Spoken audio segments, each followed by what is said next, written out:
Hello, everyone. My name is Jisha Menon, and I am the Sakurako and William Fisher Family Director of Stanford Global Studies.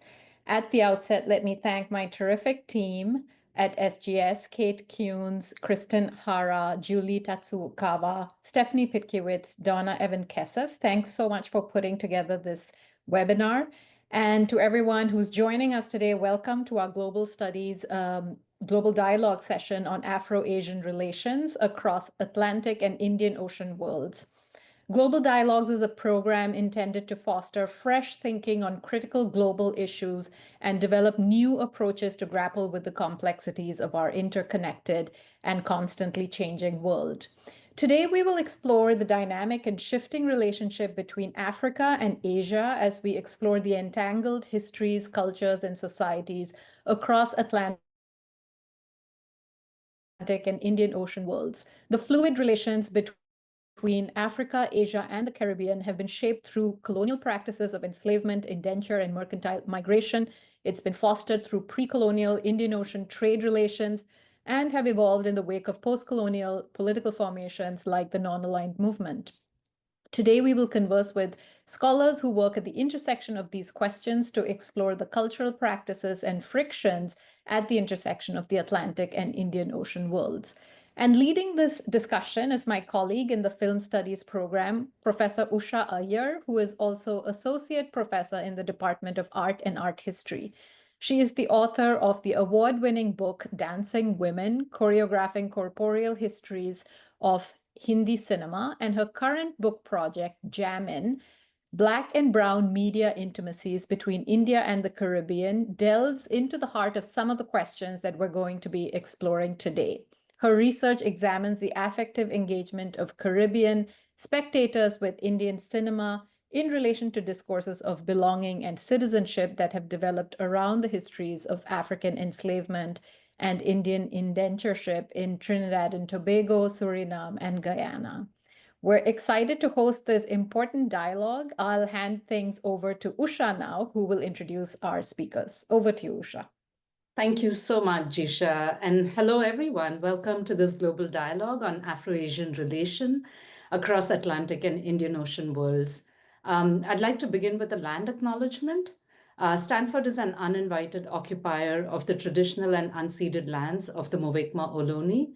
Furthermore, we acknowledge the building of the wealth of the US and its many educational institutions on enslaved and exploited labor. We must renew our commitment every day to not erase and exclude these histories from our educational visions, and to stand in solidarity with all Indigenous peoples around the world and their right to self-determination and liberation. Today, I'm so delighted to invite three speakers whose projects map transoceanic migration and relation between and across Africa, Asia, and the Caribbean. Given disciplinary boundaries and area studies frameworks, it is unfortunately rare for these regions to be studied alongside each other, especially along vectors of race, class, caste, and shifting claims to citizenship. Our featured scholars in today's dialogue engage with the logics and languages of negotiation that develop in these multi-directional, trans-regional, cross-racial encounters. They attend to law, to labor, to literature, visual culture, music, and religious practices born out of migrations across the Indian and Atlantic Oceans. I'll do brief introductions of our speakers, and then we'll move into conversation. We have Dr. Kanisha Prasad, Assistant Professor of English at the University of Chicago. Dr. Prasad's work across her two book projects is grounded in a study of labor, gender, and law in the literature and visual culture of the Caribbean and its diasporas. Dr. Jasmine Graves Iselin is Assistant Professor in the African American and African Diaspora Studies program at the University of North Carolina at Greensboro. Dr. Iselin's book project, Waves of Ecstasy, is a study of the devotional traditions of Siddhis, who are Indian Muslims of East African ancestry. And last but definitely not the least, Dr. Najneen Islam is Assistant Professor of English at the University of Connecticut and is currently working on a book project that offers a literary historical account of race and caste in the Anglophone Caribbean during the era of indentureship. Welcome, all three of you. I have engaged so long with your work, and it's sort of a dream come true to have all three of you in conversation here today. I'll get us started off. To get us started off, maybe we'll start with a kind of broad open question where you introduce us to your research on Afro-Asian relation across these very many different contexts that each of you work on.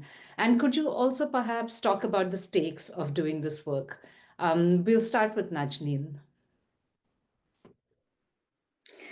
Thank you, Usha, for that introduction. Hi, everyone. I'd also like to begin by thanking the Stanford Global Studies for organizing this event. Thanks also to Christine, Stephanie, and Julie, who have been incredibly helpful with a lot of the behind-the-scenes things that makes this event possible. So in my brief remarks today, I hope to engage with this dialogue's call to consider the structuring hierarchies of race, ethnicity, and caste that have informed the many encounters in and across the Atlantic and Indian Ocean worlds. I'll begin by introducing my current book project and then share a couple of textual archival moments that illuminate a key argument about the racialized division of labor in the transition from slavery to indentureship in the British Caribbean. In 1912, the Port of Spain Gazette, a Trinidadian English newspaper, reported on a legal case where an Indian indentured laborer was brought to court for refusing to carry dung or manure on account of her upper caste identity. The judge reportedly sent the laborer back to the estate without any sanctions and instructed the prosecuting overseer to recruit only lower caste laborers for such tasks. The Gazette criticized the judgment, arguing that the laborer's refusal to perform her contract-mandated work should have been at the heart of the court's decision, not her caste identity.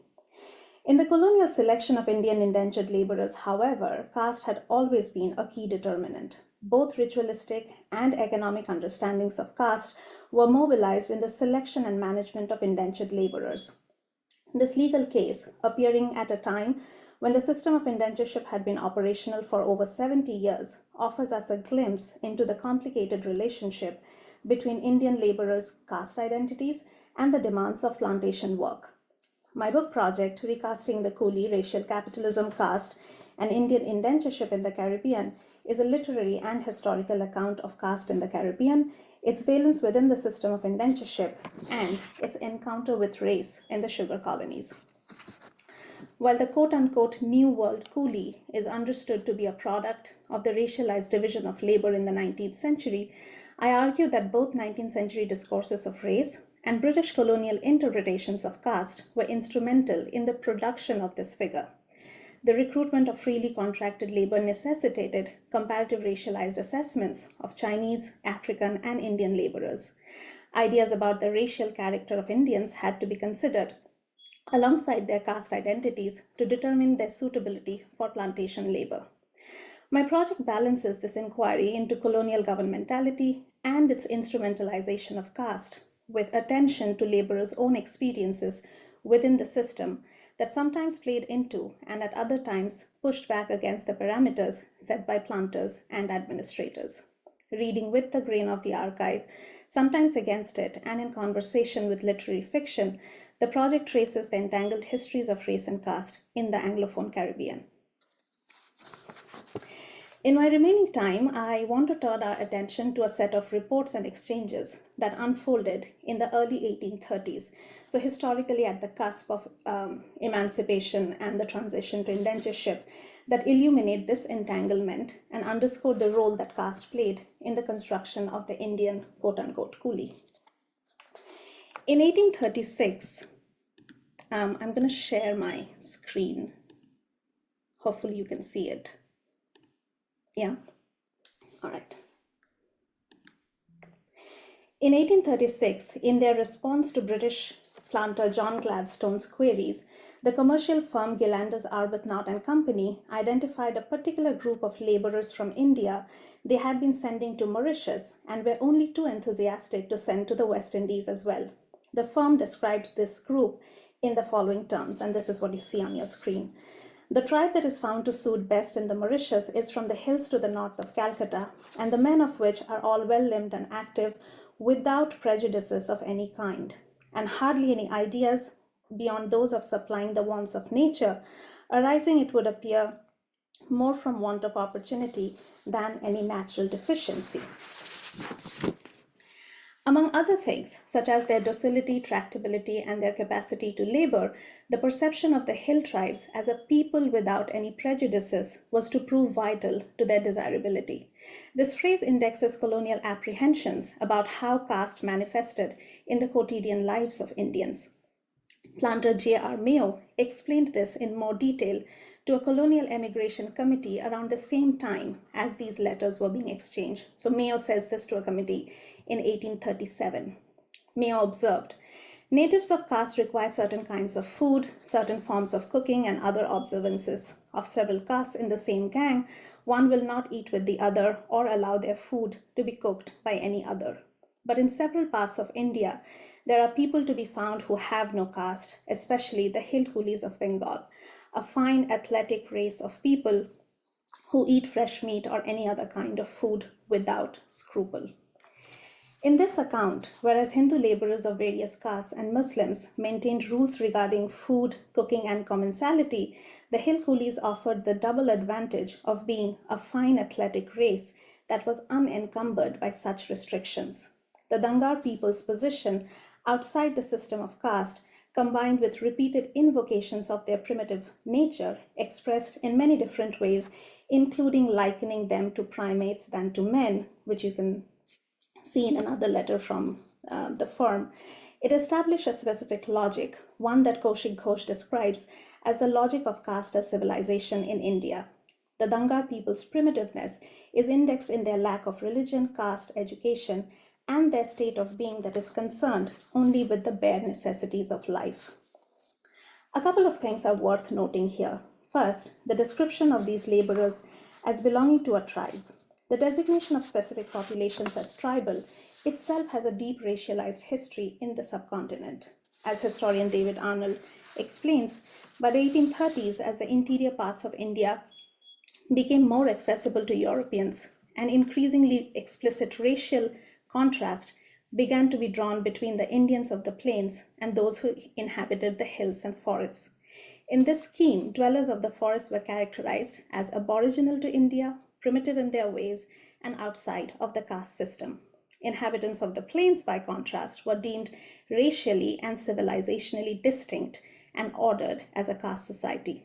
The hill coolies' description in the 1830s reflects this history and mode of race thinking that was unfolding concurrently and that continued till the early decades of the 20th century in colonial ethnology. The second thing worth noting in these descriptions of the hill coolie is that they do more than simply ascribe a primitive state of being to the Dangar people. Across Arbuthnot's letters, they are described as a people willing to labor. In the post-emancipation context, it is tactical to underscore the Dangar laborer's will, his volition. As Arbuthnot clarifies, the fact that the Dangar is unable to think beyond meeting his basic needs is the result of a want of opportunity rather than any natural deficiency. And these are words from Arbuthnot's letters. The plasticity of 19th century racialization of the hill coolie is evident in the way it instrumentalizes his existence outside of caste as evidence of his primitiveness, while also offering indentured servitude as a pathway out of an existence that is the opportunity he has been lacking. In this account, the Dangar primitive is ultimately salvageable. Scholars of racial capitalism argue that the tendency of capitalism is not to homogenize, but to particularize, or, as Cedric Robinson puts it, to differentiate, to exaggerate regional, subcultural, and dialectical differences into racial ones. In this instance, attempts to delineate native character along the vectors of civilization, primitiveness, and aboriginality was an exercise in exactly this. These processes of racialization were coterminous with socioeconomic ones that dispossessed Dangar from their own lands and turned them into wage laborers in the first place. As we know, Dangar people were not the only ones to be recruited. The plantation economy up until the first decades of the 20th century was sustained through the employment of Indian laborers from various caste and religious groups. In this case, an understanding of the relationship between caste and labor offered a blueprint for labor recruitment in the colonies. And I'm happy to say more by what I mean by this idea of blueprint. In the instance of the hill tribes that I have discussed here, the centrality of caste to the project of indentureship seems to be confirmed, counterintuitively even, by way of negation. Danga laborers were valuable, at least in the initial years, because they seemed to exist outside of caste. I think I'll stop here and then hopefully we can pick up on some more threads later. Thank you so much, Najni. And that's just a brief preview of a really fascinating project. Jasmine, could we invite you next?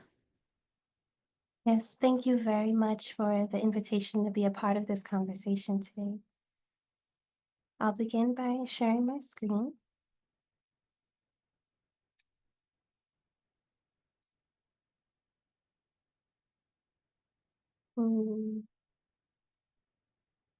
Okay. So my research is primarily concerned with the Siddhi Sufi tradition of Gujarat and by extension Mumbai in Western India. This is a lived Islamic mystical tradition observed by Indian Muslims of East African ancestry who are called or who call themselves Siddhis. The tradition centers on the veneration of African Sufi saints, particularly Rifai Sufi saints, who lived in Gujarat in the 14th century and who were buried there in tombs that have become shrines that are located in Gujarat and that are also replicated in various ways as memorial shrines throughout the state and throughout the city of Mumbai. Now, in the 19th century, East Africans who were bonded laborers in Gujarat, somehow, some way, there are many theories about this, were magnetized to the shrines, the tomb shrines of the African Rifai Sufi saints of 14th century Gujarat. These saints are Baba Gaur, father from Nubia, who is remembered as a trader, an agate bead trader, and also a military slave who was later freed for his piety, in addition to being later becoming a Sufi sheikh in the Rifai order. And in addition to Baba Gaur, who is the main patron saint or ancestor saint of the Siddhi community of Gujarat, we have his brother Baba Habash and his sister Main Misra. The three are venerated as sibling saints at the center, at the heart of the tradition.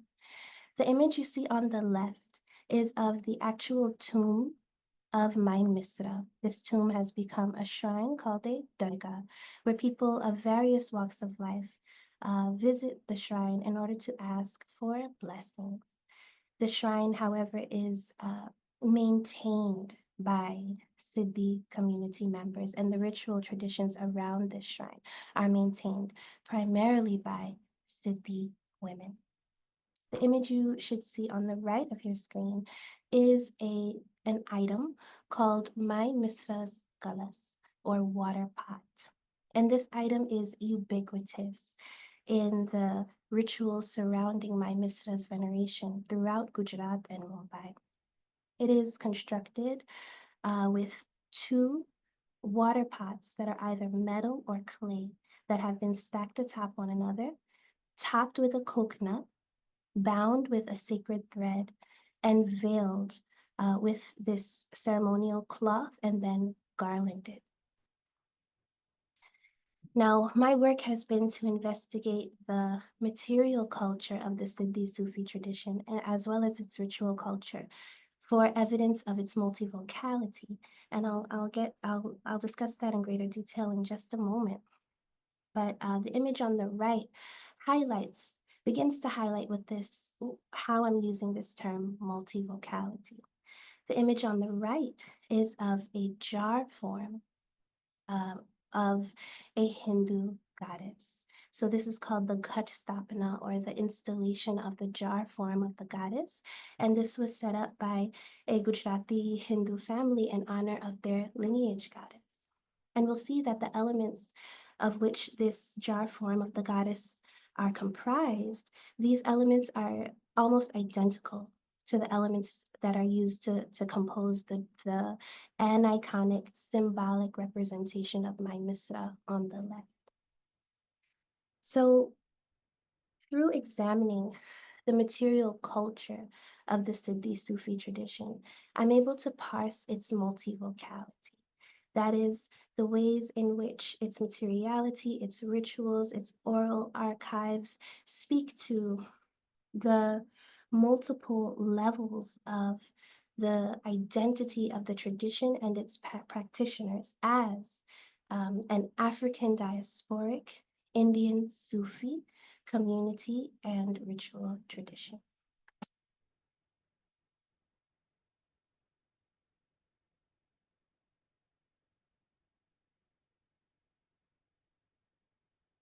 So I will read a quote from legal statements that Siddhi community leaders issued in the 1980s and that were published by the anthropologist Helena Basu in the 2000s that speak to the multivocality of the Siddhi community and its tradition.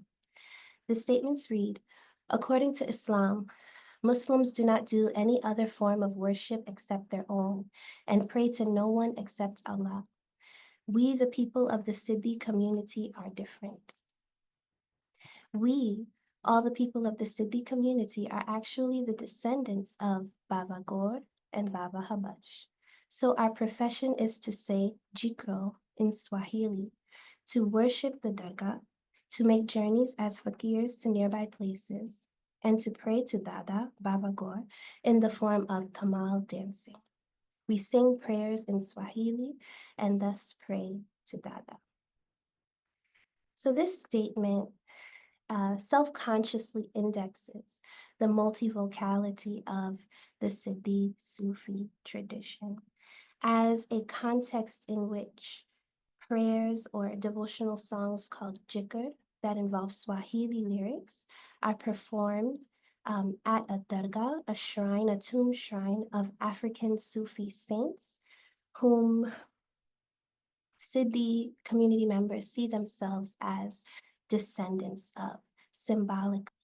So as I mentioned earlier, in the 19th century, East Africans who were dispersed in Gujarat found their way to the tombs of these African Sufi saints of 14th century Gujarat and established ritual lineages of kinship with these saints, viewing these saints as fathers or mothers, grandfathers or grandmothers.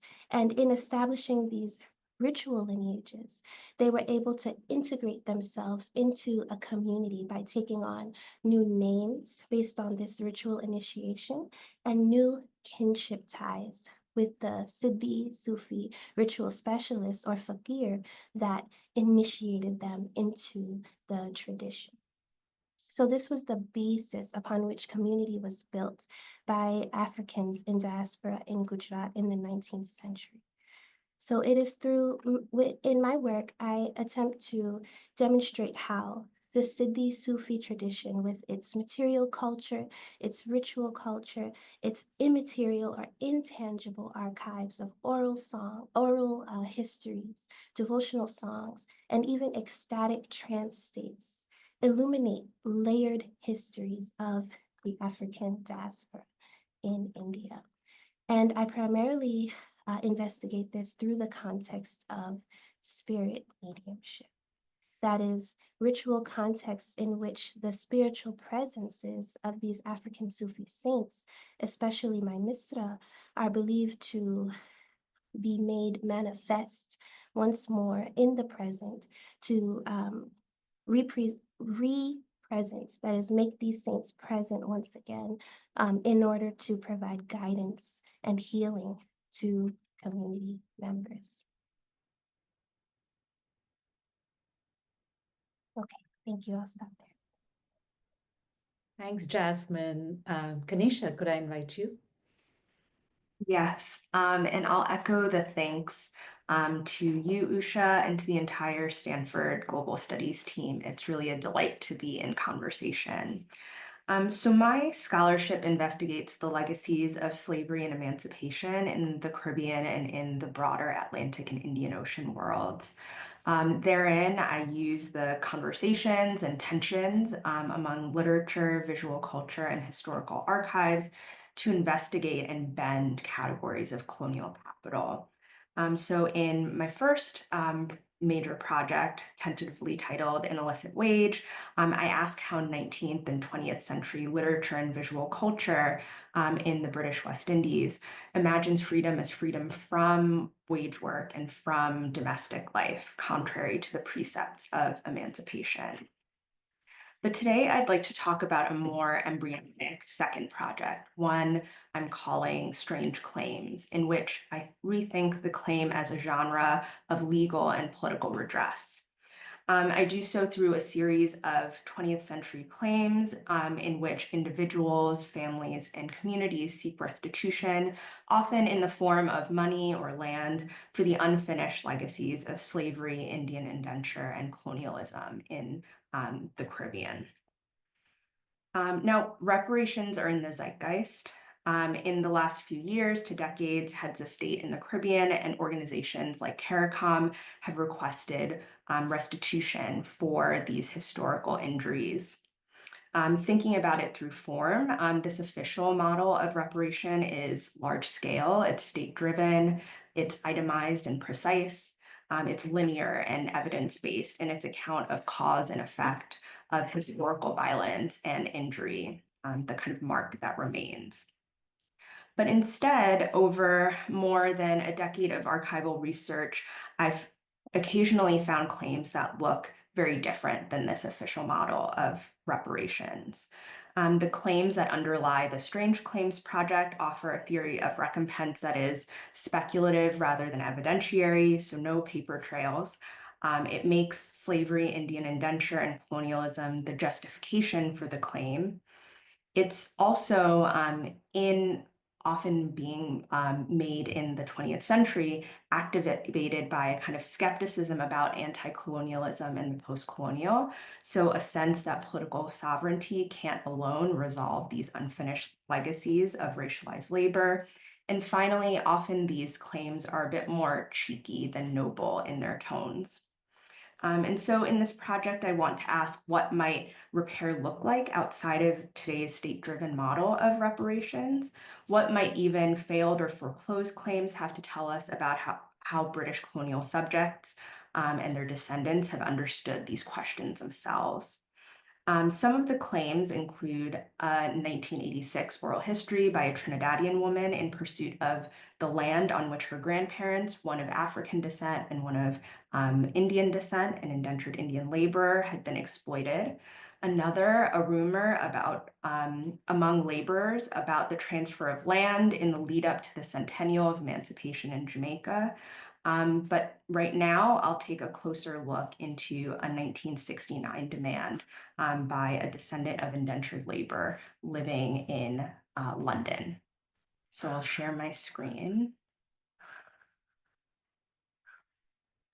So what you see on the screen is a claim to recompense for a forfeited return passage to India located in the Colonial Office records at the National Archives of the United Kingdom.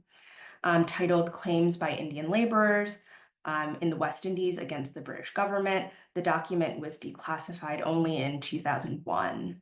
And it begins with a letter from Member of Parliament Brian Walden to the Colonial Office on the 11th of December, 1969, and reads, I am writing to you, even if I have no hope of your being able to help me because of a most extraordinary case which one of my constituents raised with me. He's Emmanuel Sahadar Raoult of Jamaica. And so in the letter, Walden goes on to explain that Raoult claims that money was stopped from the wages of indentured Indian laborers to fund the return passages offered at the end of a given contract. He further claims that those who forfeited the return passage, like his ancestor, never received the stopped wages, the value of the stopped wages. So Raoult's request is for that money.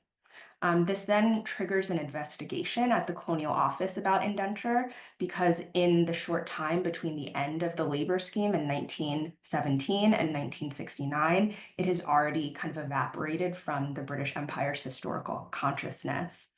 The investigation is meant to determine whether there's merit to this claim and what the British government is meant to do about it. So the findings in many pages include what is well known about indenture, that the contract was generally time limited, that laborers could sometimes receive parcels of land upon completing a contract and signing up for another, and that alternatively, a return passage to India was possible. But by the following month, a Sir Lionel Brett concludes that, quote, "I do not think that Her Majesty's government is under any moral obligation." So there's a lot at stake here: compensation, an acknowledgement of the exploitation of Indian indentured laborers, but it also speaks to a larger, thornier question of return. While some laborers did in fact return, what is at stake in the foreclosure of return? Can one be receive restitution for forfeiting that return and for remaining in the New World with all of its attendant violence? But 50 years on from the end of indenture, after the large-scale migration of Caribbean peoples to Britain in the mid-century, Raoult has an urgency to this claim, attempting to restore the history of indenture to the British Empire and to get his and his family's due. But because claims like Raoult's and the others in my ongoing project don't really conform to any legal apparatus, they're often foreclosed or denied, I look to literary and visual aesthetics to think about the categories that are implicated in these claims. So land, the house, return, and water. When I think about Raoult's claim about the return and about water, I think of one work of visual culture in particular: Andal Gosein's performance, Our Holy Waters and Mine, a performance which I sadly haven't had the chance to see in person, but which was staged in the Relational Undercurrents exhibition of 2017 to 2018, and in which Gosein and performance collaborators pour water of different amounts into jars from labeled with far-flung sources. So on the screen, you can see on the right, one such jar labeled with Kalapani or dark waters and Indian Ocean. There are other variations as well. So Bay of Bengal, Kalapani, Atlantic Ocean, Kalapani, Caribbean Sea, Kalapani, but also bodies of water like the Thames, the Seine, or the Hudson River. And despite the water used in this performance being from the same source, in photographs, at least, the water appears different in each jar, sometimes clearer or more opaque, and it indexes many kinds and orders of migration. So not only the coerced or voluntary migration of indenture, but also 20th century second order migration to the north in the late 20th century onward. In Gosein's performance, as in Raoult's claim, there are no clear routes of return, leaving these histories of dispersal, exploitation, survival, and exile unresolved, even as the kind of ritual of bringing return and the waters back into historical view brings some refuge. So I'll stop there for now. Thank you, Kanisha. Thank you, all three of you, for introducing us to the broad contours of your projects.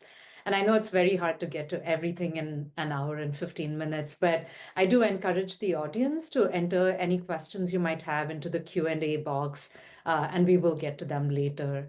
I wanted us to move to another kind of broad question about methodology. And tell us what archives, communities, texts, and scholarly traditions this work has sort of invited you to engage with. Maybe we could go with Najneen again, go in the same order: Najneen, Jasmine, and then Kanisha. Yeah, sure.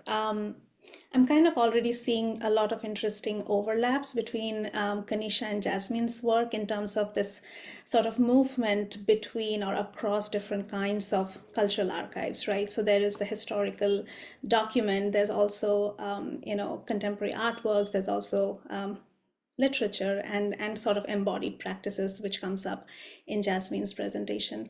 In my work, my project kind of moves between the historical archive of indentureship and contemporary literary and cultural productions about indentureship. So in terms of how this movement happens, most of the historical documents that I look at about indentureship in the Indian Ocean world and then in the Atlantic world, the Caribbean in particular, these are mostly drawn from the 1830s to the 1920s, right? So that historical time period during which indentureship was operational. But then the works of fiction that I look at, most, if not all of them, are more contemporary productions. And I find this movement between two different documents from different time periods, let's say, really helpful, because I think on the one hand, it helps to underscore kind of the ways in which the historical archive skews unfavorably when it comes to the representation of the voices of indentured workers. Although there are ways in which the archive, despite itself, does lend to a kind of reading where we do hear their voices in some ways. But this movement also sort of helps me engage with literature or literary fiction's own very self-conscious engagement with the historical archive. And then what are the stakes of this kind of historical retelling or these kinds of narratives that are invested in looking back at the history of indentureship, but also in ways that are very attentive to kind of race thinking in that moment and caste thinking in that moment as well. So this kind of toggling has been very generative for me. Yeah. Thanks, Najneen. And these connections are exactly why we wanted the three of you to be in conversation with each other. Jasmine? Thank you. So in my work, my methodology has been primarily to engage in multi-sided ethnographic field research throughout the state of Gujarat, and primarily in the city of Ahmedabad. Ahmedabad is unique in that in 2017, Ahmedabad became India's first UNESCO World Heritage City, owing in large part due to the architecture of the Gujarat Sultanate period. However, it was very little known that this architecture is connected with the legacies of East African, particularly Ethiopian, enslavement in Ahmedabad during the Sultanate period.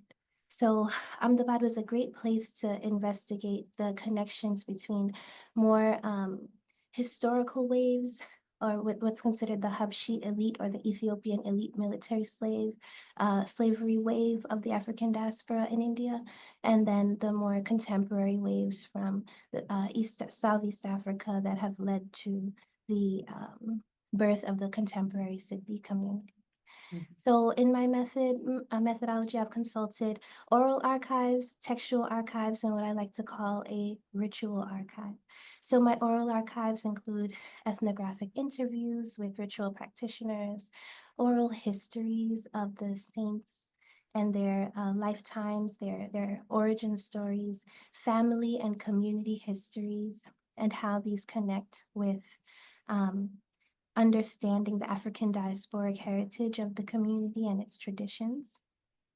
Other oral archives have included the devotional songs of the Siddi community. There's a canonical corpus of 125 sacred devotional songs called Jikr. These are the most sacred. These are not to be written or distributed outside of the Siddi community. There are also other subcategories of jikr, such as those jikr that are performed in honor of my Misra. Then there are other genres of devotional songs simply called geet or even garba. As regards the textual archive, I've, in my research, looked for evidence documenting the presence of Baba Gord, Mai Misra, and Baba Habash as historical personalities of 14th century Gujarat. So I was able to land on this date, 14th century, because of a Persian history of Gujarat that was composed in the 18th century that gives 1383 as the year of Baba Gaur's death and entombment, the creation of his tomb shrine in Gujarat. Also, I was able to find other documented evidence of their presence, such as the Rifai genealogy or Shajra. So it's a genealogy of the ritual lineages of the Rifai Sufi order, particularly in Asia, in South Asia. So here we see Baba Gaur listed as a saint, a sheikh with khilafat, the authority to initiate disciples of his own. And we see lines of descent coming from Baba Gaur to Mai Misra, Baba Habash, and others. And lastly, I consulted a ritual archive. What I mean by that is I basically read the rituals of the Siddhi community as in the sort of performance of spirit mediumship as a context for reading histories of the African diasporic presence in India. Thanks, Jasmine. Kanisha? So I will talk a bit about this question of methodology by way of the origins of the project at first. So this project has come about through, as I mentioned, years of archival research beginning in 2012, which was the summer after my first year of graduate school when I was conducting research at the University of the West Indies, St. Augustine in Trinidad and Tobago. There I found an oral history that became the foundation for this project. I've stumbled across other claims in my ongoing research in the National Archives United Kingdom, including Raoult and his representative supplication to the Colonial Office. Because I come across these claims so infrequently, and because they are often failed or futile, what also remains for me to consider in these claims is their scale. So not only that they're made by individuals or communities rather than states, but are also kind of isolated and infrequent, though earnest attempts to get one's due, and the difficulty of classifying or locating these claims in state or scholarly archives. So sometimes I encounter them as oral histories, other times they're understood very self-consciously as claims, and then at other times as rumor traveling between colony and metropole. And I joked with a colleague once that whereas these claims are so meaningful, they're also so idiosyncratic that it makes them nearly impossible to find intentionally. There's no winning set of keywords that leads me to them. I've used claim, recompense, restitution, money, land, property, inheritance. So while I see a lot of documents and even many helpful ones, I hit a great find, often entirely by accident, once every 5 to 7 years. And when I do find a claim, at first I took very empirical approaches to the questions. So first, did a given story take place as the claimants understood it to have taken place? Are there legal or other records that can confirm this story? And then as I hit brick walls, I put this project on the back burner as I pursued my dissertation and then worked on my first project. But of late, what's brought me back to this project is the realization that what's interesting about them is not whether they can be verified or whether they have merit through existing legal and juridical frameworks. Rather, it's the question of how these descendants of enslaved Africans and indentured Indians articulate their claims to redress, even and perhaps especially when they're foreclosed. As well as the question of how does return, water, land, the house continue to animate the political imaginaries of these descendants in the Caribbean and in the broader Atlantic and Indian Ocean worlds. As I think about this question more conceptually, I've turned to a particular kind of scholarly literature, I've been thinking with the scholarship of one of my mentors, Deborah Thomas, whose political life in the wake of the plantation considers how the plantation is the foundation for certain forms of post-colonial state violence, and complicates how sovereignty is experienced in the Caribbean. And I think also of David Scott's very recent work, Irreparable Evil, in which he thinks about forms of violence for which there are kind of few comparisons and also few opportunities for redress. Now, for Scott's part, he's really interested in New World slavery as a particular form of irreparable evil, one that foreclosed certain kinds of life worlds, as he puts it, and ways of living or flourishing. So it's different in some ways than the kind of comparative or joined histories that I'm taking up. As I think about both the legacies of slavery and indenture, these systems are not equivalent or identical in their devastation, and yet the literature that I've been thinking about poses a reminder to me about the stakes of this project on claims. The fact that sometimes repair is absent or it's deferred, and even in that absence or deferral, how repair is articulated is as important as the hope of repair itself. So I continue to kind of pursue these claims in my ongoing archival research and to amass a kind of body of aesthetics in the Caribbean and beyond that address this question of repair, ranging from mixed media art, performance art, as you all saw, the genre of the peasant novel, poems, and others. I'll stop there. Thanks, Kanisha. And I think our audience is beginning to send us questions, some of which we will go into in this final kind of set of discussions about future directions and challenges that this work kind of brings up. And some folks have asked questions that relate to that. But as we begin to wrap up this section before we go into the Q&A, I wanted to ask you what might be some new areas for research, for scholarship on Afro-Asian relation that you think is exciting? What new lines of inquiry might you encourage graduate students and other scholars? And many of our graduate students are on this call, on the Zoom right now. And also what archives you would encourage people to look at. And speaking of challenges, what sorts of challenges have you encountered, might others encounter? I can think of many given the work that I'm doing across India and the Caribbean as well. So as ways of encouraging people, as part of the kind of methodological questions that come up in doing this work. Let's start with Jasmine. Sure. To answer that question, I actually would like to just show one more slide just briefly from my slideshow. Can everyone see this image of a Catholic saint holding the Virgin Mary holding the baby Jesus? Yes. Okay, so I bring this up to talk about new directions. So I started this project very much grounded in my training as a South Asianist, so grounded in the study of South Asian languages, literatures, cultures, and religions.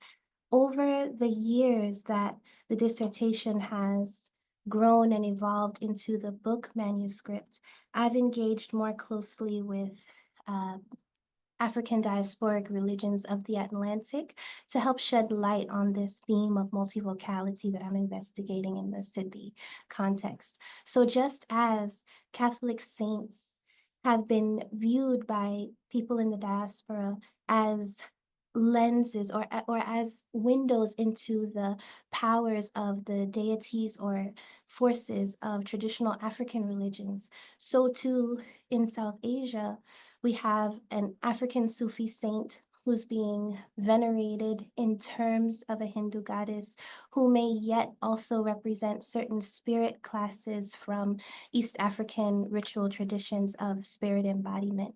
So I share this aspect of my research as it has evolved in order to invoke the importance of what we're doing today, which is to bring the Indian Ocean world and the Atlantic world in dialogue with one another to unearth these deeper perspectives and unearth these shared and common themes that will enrich our study. So I'll start. I'll leave it at that for now. Najneen? I think I'm going to pick up where Jasmine left off. I think there's a lot of interesting work to be done, and that is already happening, that is trying to think across these oceanic geographies, right? Thinking about histories across the Atlantic and the Indian Ocean worlds. And that kind of inquiry can take many forms, right? In my own work, it becomes an attempt, or it is an attempt to understand these longer entangled histories of race and caste. So it's kind of trying to articulate a longer history of caste in the Atlantic world, which is kind of in conversation with a lot of other scholarship that, as generative as it has been, has also sometimes tended to sort of silo race as a product of the Atlantic world and caste as unique to India. But there's so much work happening right now about how we can think about racialization in the context of the South Asian subcontinent, right? Or how we can think about caste within a longer genealogy of racial capitalism. So I'm thinking about the special issue that Malini Ranganathan and other folks brought out a couple of years ago. I'm also thinking of Sheetal Chabria's excellent essay called Where Does Caste Fit in the History of Racial Capitalism, right? So there are those conversations that are drawing together a lot of scholarship in racial capitalism, studies of caste and political economy. And that's where some of this excitement for me lies, that there is work to be done in that area of studies. But one of the other things you asked us, Usha, was also what are some of the challenges?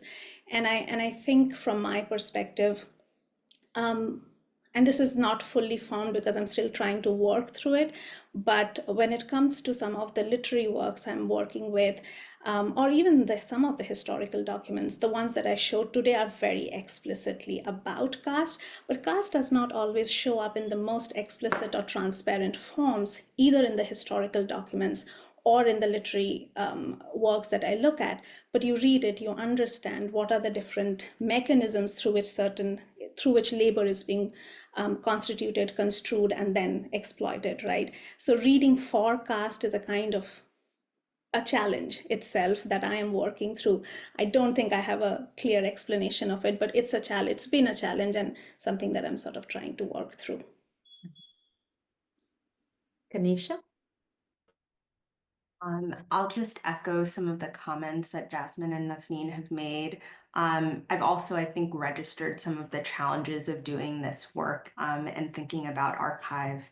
But one thing that has occurred to me as crucial for future directions in this conversation and at other times is the need to kind of defamiliarize seemingly familiar concepts and categories of analysis. And so I've been reminded of that just this afternoon with Jasmine's work of devotion and faith, with Nazneen of race and caste, and for me, claim, capital, labor.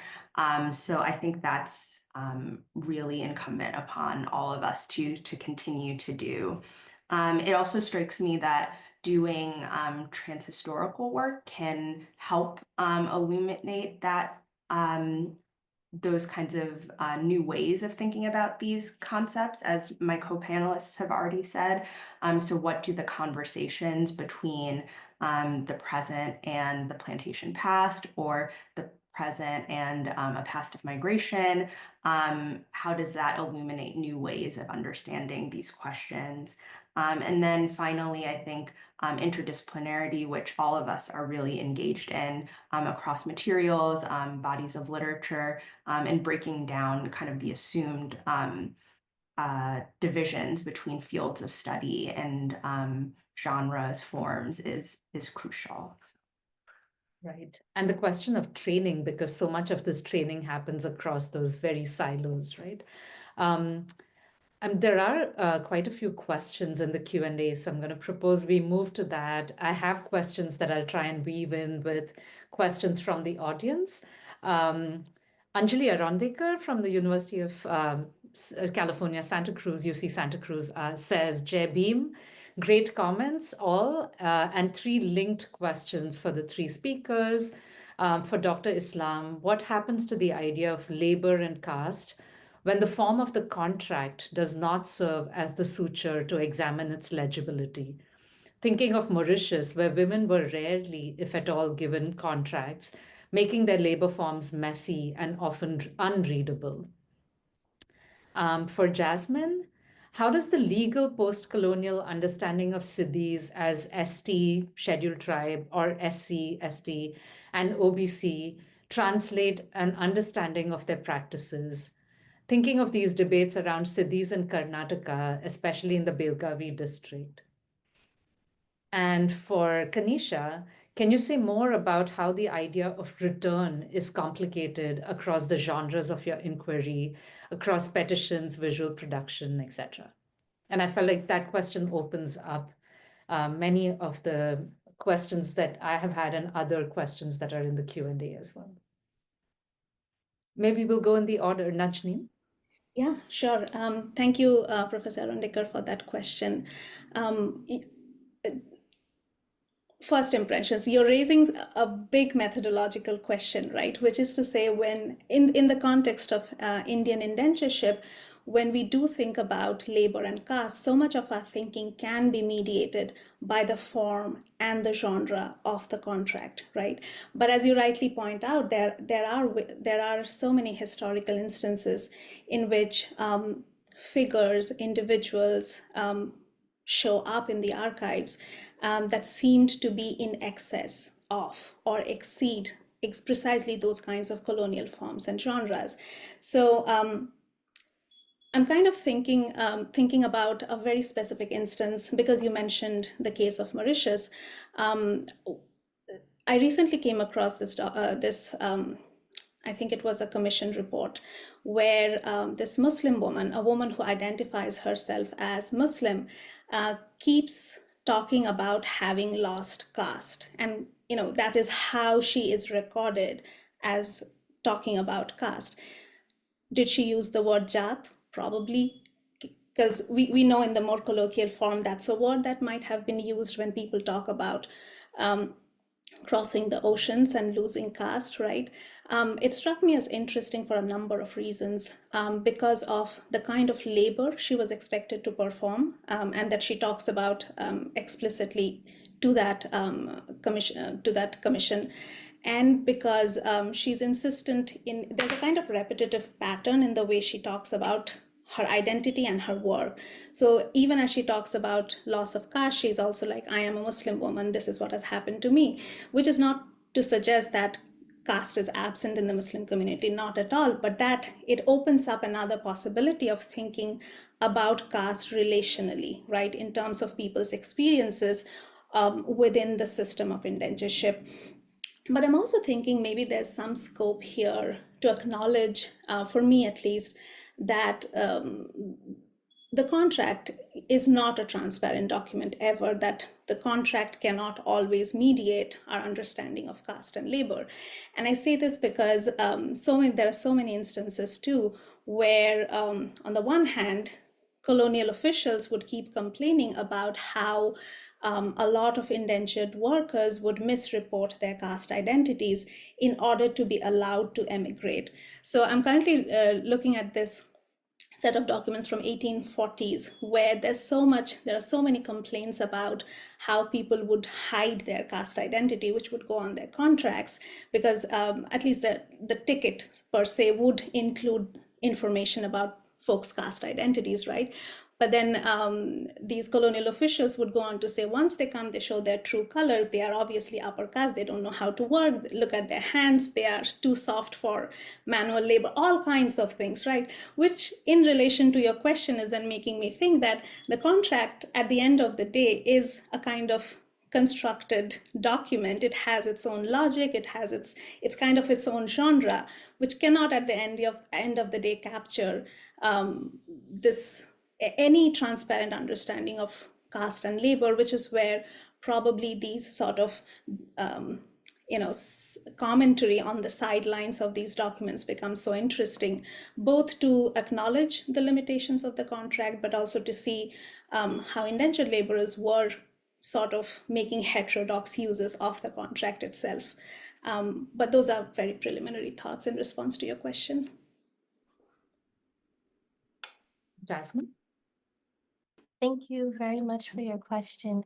So I've focused my research primarily on the cities of Gujarat and by extension Mumbai. So with reference to the scheduled tribe or scheduled caste status of the cities of Karnataka, I would refer you to the works of scholars such as Pashington Obeng, Sophia Pequeno, who have worked primarily with the cities of Karnataka. Now for Gujarat, where ST status plays into the representation of their religious identity or their religious practices is in the public performance of Dhamal. So Dhamal is a song dance tradition that Siddhis perform in honor of the saints, the African Sufi saints. Yet there's a sort of commercialized iteration of Dhamal that Siddhis perform outside of a sacred or religious context. So this is where we see some of the tropes associated with ST status emerge, such as the wearing of peacock feather skirts decorated with cowrie shells and these sort of exotic feats of physical ability, such as like cracking coconuts on one's head or playing with fire. These activities that take place in the sphere of the public, non-sacred, non-devotional performance of Dhamal play into this sort of tropes that are behind the conceptualization of, a tribal status. So I think that can begin to answer your question. Kanisha? Yes, thank you so much for that question. I think, for my part, the two documents or the two objects that I presented reconceptualize return in different ways. So for Raoult's claim, in some ways, it complicates the relationship between or the terms of exile.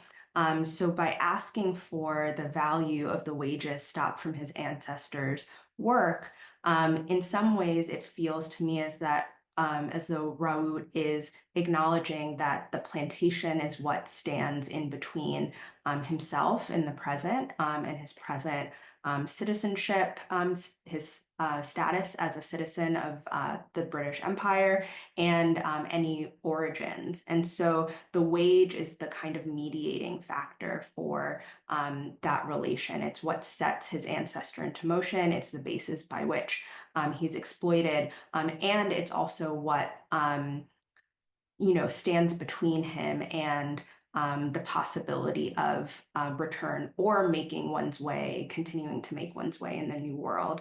And so, I think as the question of racial capitalism has been raised by my colleague Nazneen, the way that the wage structures and constrains the way people are living in the wake of colonialism and racialized labor, I think that Raoult's claim activates the wage as a key factor in return.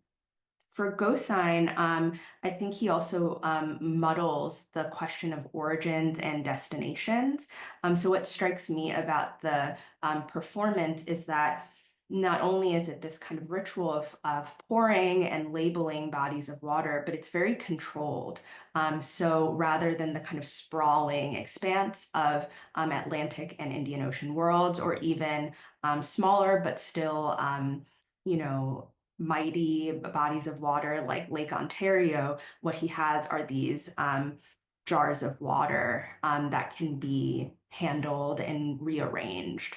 And so, as we think about the question of migration and return, it confounds the factors at at issue. So rather than being at the whims of climate, at the whims of the East India Company, a kind of planter class that can decide when you can go and when you can return, it's the descendants of indenture and collaborators and allies who can rearrange these geographies and the conditions of return. So that's how I'm thinking about it so far.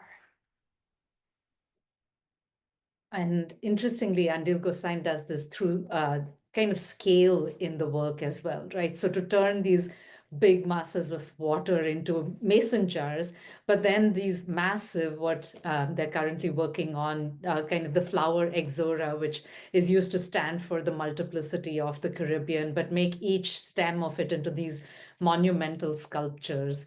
And so constantly kind of shifting between those scales is also doing some of this work. We have time for a couple more questions from the Q&A. Scott Langford has a question.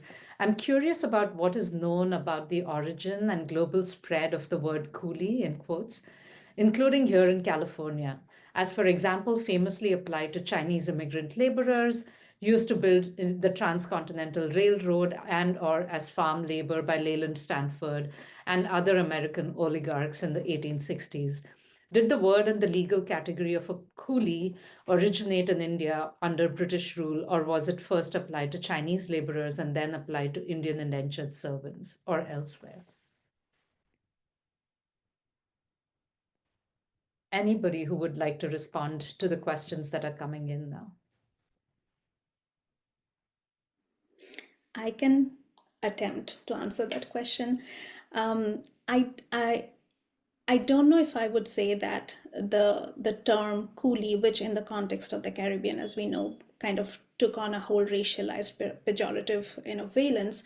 I don't know if that I would characterize it as something that emerged under British rule, because as many scholars, including, Hugh Tinker, going back to scholarship from the 1970s to more recent work such as Kavitra Bahadur's Coolie Woman, they discuss how the roots of the word, or the word coolie, can be traced back to a lot of Indian languages. I believe Bahadur mentions Tamil as well. I'm very familiar with this word in Bengali and Hindi as well, which typically would have meant wage laborer.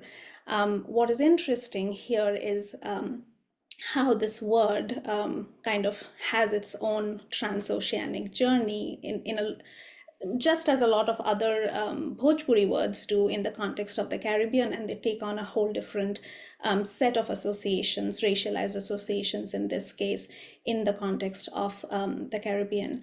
But I'm less familiar with, or I'm less able. I think I do sort of plot a sort of historical development of this word, or where it was applied first.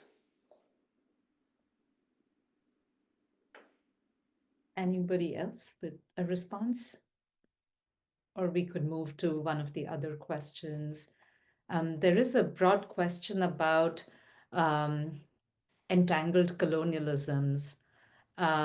Such a fantastic conversation. Thank you. I'm wondering if the participants can share more about their thoughts on the Atlantic and Indian Ocean worlds as sites of entangled colonialisms. Did the rivalries and collaborations among British, Spanish, and the French or other empires all shape the histories, archives, and literatures you all explore? I can jump in.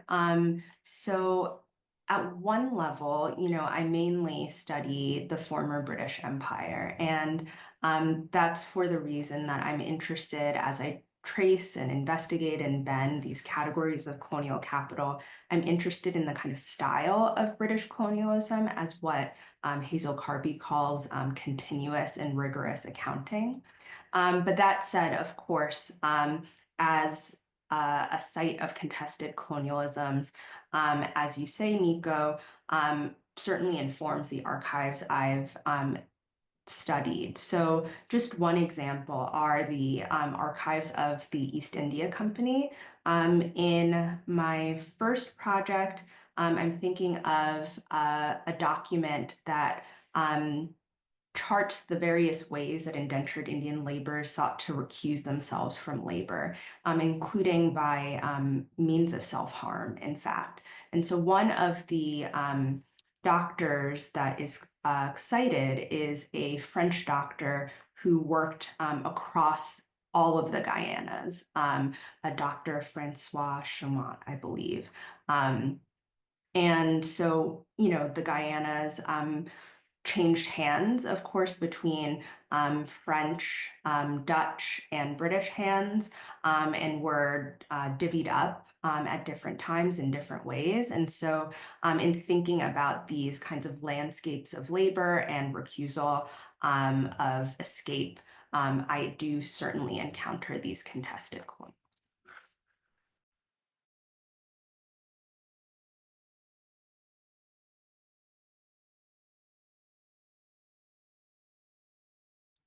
Sorry, I'm muted.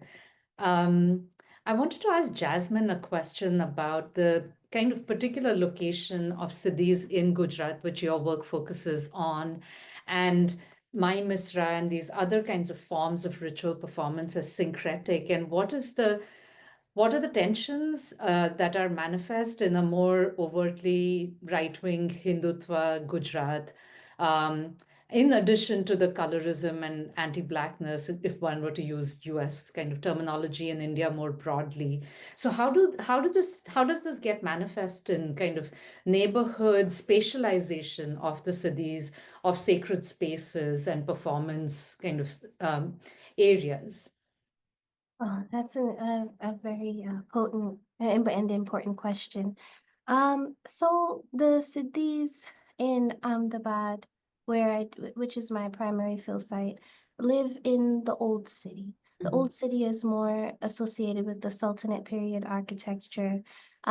So for that reason, most of the Gujarati Hindus with whom I interacted, I lived with a Hindu host family, were more or less unaware that there was an African descended Muslim community, some kilometers away from where they lived, because the old city is a space from which many upwardly mobile families tend to move away in this trend towards Hindutva. There's a sense of associating the old city with Ahmedabad's Islamic past, and therefore a lack of investment in the upkeep of the structures of the old city. So upwardly mobile families tend to move away from the old city for those reasons. So that creates a divide in the imaginary of the public, where Siddhis who are already marginalized become even more invisible. It's only through these public Tamal performances at weddings or other, some state-sponsored events that Siddhis become visibilized. Mm-hmm. And increasingly on social media as well. I remember something went viral just a few weeks ago, in fact, a dance performance. A follow-up question to Jasmine while we're still asking you about the Siddhis. I'm wondering if you paid any attention to the Jains and Jain communities in East Africa with their origins in Gujarat, asks a member from the audience. Thank you for that question, because it brings up another important leg of these diasporas and oceanic migrations that we're all dealing with in different forms. So those Gujaratis who migrated to East Africa and today are very much East African in their identity, and speaking Swahili and very much proud of an East African identity. So that is a separate diaspora. I have read of some stories of encounter between Indian descended East Africans and Siddhis, and how these encounters are shaped by surprise at the inherited old forms of language and older aspects of culture that both communities preserve, but in highly different ways. And the cultural elements that both diasporic communities have taken on that mirror what was lost or what has become more obscured in their heritage. So these are fascinating diasporas that need to be viewed in tandem with one another. Absolutely. And I think the question of tribe comes up in East Africa and relations of these categories of race, caste, and tribe are very much aspects that some of our graduate students are exploring as well. We are at time, so thank you, Kanisha, Najneen, and Jasmine so much for this, giving us a brief preview of your rich and exciting projects. And we're really looking forward to your books coming out soon. And to the audience, thank you so much for joining us today. And we hope you'll join us for more Stanford Global Studies events. All right. Take care, everyone.